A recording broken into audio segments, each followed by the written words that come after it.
ಶ್ರೀ ವಿಶ್ವಾವಸುನಾಮ ಸಂವತ್ಸರ ದಕ್ಷಿಣಾಯನ ಶರದೃತವು ಕಾರ್ತೀಕ ಮಾಸ ಶುಕ್ಲ ಪಕ್ಷವಾಗಿದೆ. ಈ ದಿವಸ ಶುಕ್ರವಾರವಾಗಿರತಕ್ಕಂಥದ್ದು, ತೃತೀಯ ತಿಥಿ, ಅನುರಾಧ ನಕ್ಷತ್ರ. ಈ ದಿವಸ ಕಾರ್ತೀಕ ಮಾಸದ ತೃತೀಯ ತ್ರಿಲೋಚನ ಗೌರಿ ವ್ರತ ಅಂತ ಮಾಡ್ತಾರೆ. ಗೌರಿ ವ್ರತಗಳು ಅನೇಕ ಇದ್ದಾವೆ. ಲಾವಣ್ಯ ಗೌರಿ, ಹರಿತಾಲಿಕಾ ಗೌರಿ, ತ್ರಿಲೋಚನ ಗೌರಿ, ಮೌನ ಗೌರಿ, ಹೀಗೆ ಒಂದೊಂದು ಮಾಸದಲ್ಲಿ ಒಂದೊಂದು ರೀತಿಯ ಗೌರಿ ಆರಾಧನೆಗಳನ್ನು ನಾವು ಮಾಡ್ತೀವಿ.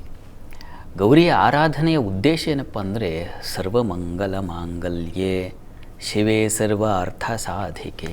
ಸರ್ವಾರ್ಥ ಸಾಧಿಕೆ. ಅರ್ಥ ಅಂದರೆ ಹಣ ಅಂತ ಅಷ್ಟೇ ಅಲ್ಲ. ಅರ್ಥ ಅಂದರೆ ಎಲ್ಲ ಬಗೆಯ ಚಟುವಟಿಕೆಗಳ ಶಕ್ತಿ, ಅದು ಅರ್ಥ. ಅದರಿಂದನೇ ಆ ಚಟುವಟಿಕೆಯ ಶಕ್ತಿಯಿಂದಲೇ ನಮಗೆ ಸಂಪತ್ತು ಅಂತಕ್ಕಂಥದ್ದು ಬರ್ತಕ್ಕಂಥದ್ದು. ಅದು ಬೇರೆ ಬೇರೆ ಬೇರೆ ಬೇರೆ ರೂಪಗಳಲ್ಲಿರ್ತದೆ. ಹೀಗೆ ಸರ್ವಾರ್ಥ, ಎಲ್ಲ ಬಗೆಯ ಅರ್ಥ ಸಾಧನೆಗೆ ಅವಳೇ ಮಹಾ ಕಾರಣೀಕರ್ತಳಾಗಿದ್ದಾಳೆ. ಅದು ಎಲ್ಲಿ? ಗೌರಿಯಲ್ಲಿ ನಾವು ಕಾಣ್ತೀವಿ. ಸರ್ವಮಂಗಲ, ಎಲ್ಲದರ ಮಂಗಲ ಸ್ವರೂಪಿಣಿಯಾಗಿದ್ದಾಳೆ. ನಾವು ನಮ್ಮ ಮೂಗಿನ ದೃಷ್ಟಿಗೆ ಅಥವಾ ನಮ್ಮ ಕಣ್ಣಿನ ದೃಷ್ಟಿಗೆ ಅದು ಕೆಟ್ಟದ್ದಿರಬಹುದು ಅಥವಾ ದುರ್ಗಂಧವಿರಬಹುದು, ಹೀಗೆ ಏನೇನೋ ನಾವು ವಿಭಾಗ ಮಾಡಿಕೊಳ್ತೀವಿ. ವಸ್ತುತಃ ಆಕೆಗೆ ಸರ್ವವೂ ಮಂಗಳವೇ. ತಾಯಿಗೆ ಮಗು ಮಾಡಿದ ಚೇಷ್ಟೆಗಳೆಲ್ಲ ಹಿತವೇ ಹೇಗೋ, ಅದು ಮಾತಾಡಿದ್ರೆ ಅಮ್ಮ ಅಂದರೆ ಆಗುವ ಆನಂದ, ಅದು ಮಾಡುವ ಚೇಷ್ಟೆ ರಗಳೆಯಲ್ಲೂ ತಾಯಿ ಸಂತೋಷವನ್ನು ಕಾಣ್ತಾಳಲ್ಲ, ಆ ರೀತಿಯಲ್ಲಿ ಸರ್ವಮಂಗಳಮಯಿ ಆಕೆ. ಆ ಗೌರಿಯನ್ನು ಆರಾಧನೆ ಮಾಡೋದ್ರಿಂದ, ಆರಾಧನೆ ಮಾಡ್ತಾ ಮಾಡ್ತಾ ಮಾಡ್ತಾ ಮಾಡ್ತಾ ನಮ್ಮಲ್ಲೂ ಅದು ಎಲ್ಲವನ್ನು ಒಂದಾಗಿ ಕಾಣುವ ಶಕ್ತಿ, ಆ ಸಮನ್ವಯ ಶಕ್ತಿ ಅದು ನಮ್ಮ ಮನಸ್ಸಿಗೆ ಬರ್ತದೆ. ಅದು ಆರಾಧನೆಗೆ ಇರ್ತಕ್ಕಂಥ ಶಕ್ತಿ. ಅದನ್ನು ನಾವು ಹೇಗೆ ಆರಾಧಿಸ್ತೀವಿ ಅನ್ನೋದ್ರ ಮೇಲೆ ನಿಂತಿರುತ್ತೆ. ಹೀಗಾಗಿ ಸರ್ವವೂ ಮಂಗಳವಾಗಬೇಕು. ನಿಮ್ಮ ಕೆಲಸವೋ ಕಾರ್ಯವೋ ಅಥವಾ ಯಾವುದೇ, ನಾವು ದಿನನಿತ್ಯದಲ್ಲಿ ಹಲವು ಚಟುವಟಿಕೆಗಳಿಗೆ ಭಾಗಿಯಾಗ್ತೀವಿ. ಅದೆಲ್ಲವೂ ನಮಗೆ, ನಮ್ಮ ಪಾಲಿಗೆ ಅದೆಲ್ಲ ಮಂಗಳವಾಗಿರಲ್ಲ, ನೋವಾಗಿರುತ್ತೆ ಎಷ್ಟೋ ಬಾರಿ.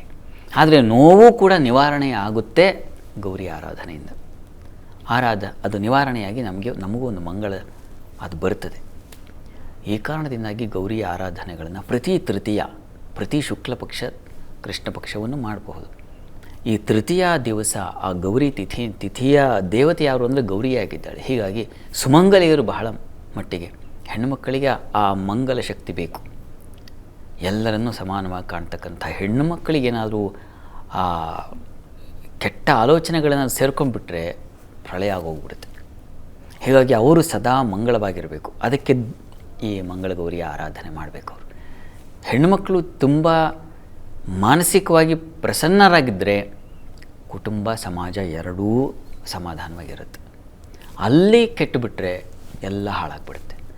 ಹೀಗಾಗಿ ಹೆಣ್ಣುಮಕ್ಕಳು ಈ ಸರ್ವಮಂಗಲ ಮಾಂಗಲ್ಯೆ ಶಿವೆ ಸರ್ವಾರ್ಥ ಸಾಧಿಕೆ ಶರಣ್ಯೆ ತ್ರ್ಯಂಬಕೆ ಗೌರಿ ನಾರಾಯಣಿ ನಮೋಸ್ತುತಿ ಮಂತ್ರ ಹೇಳಿಕೊಂಡ್ರೆ ಮನಸ್ಸು ಆದಷ್ಟು ಮಂಗಳಮಯವಾಗಿರ್ತದೆ. ಏನು ಕೆಡುಕು ಅಂತಕ್ಕಂಥದ್ದು ಒಳಗಡೆ ಸೇರಿಕೊಳ್ಳೋದೇ ಇಲ್ಲ. ಹೀಗಾಗಿ ಈ ದಿವಸ ಗೌರಿ ಆರಾಧನೆಯನ್ನು ಮಾಡಿ. ಜೊತೆಗೆ ಈ ದಿವಸ ಬುಧನ ಪರಿವರ್ತನೆ ಇದೆ.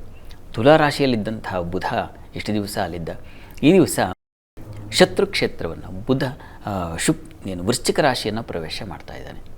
ವೃಶ್ಚಿಕ ರಾಶಿಯಲ್ಲಿ ಹಾಗೂ ಮೇಷರಾಶಿಯಲ್ಲಿ ಬುಧನ ಸಂಚಾರ ಇದ್ದಾಗ ಸಾಮಾನ್ಯವಾಗಿ ಸಾಲ ಮೈಮೇಲೆ ಎಳೆದು ಬಂದುಬಿಡುತ್ತೆ. ಹಣಕ್ಕೆ ಪರದಾಡಬೇಕಾದ ಪರಿಸ್ಥಿತಿ ಬಂದುಬಿಡುತ್ತೆ. ಮತ್ತು ಕೆಟ್ಟ ಆಲೋಚನೆಗಳು ಬಂದುಬಿಡುತ್ತೆ.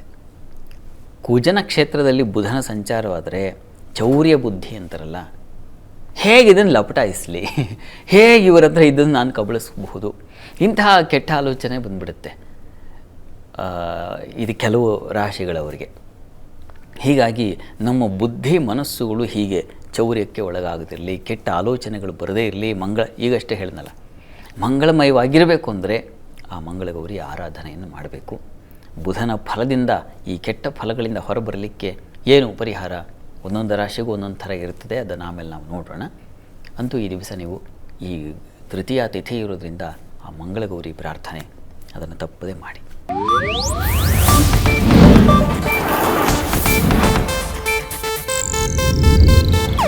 ಇದು ಏಷ್ಯಾನೆಟ್ ನ್ಯೂಸ್ ನೆಟ್ವರ್ಕ್ ಪ್ರಸ್ತುತಿ.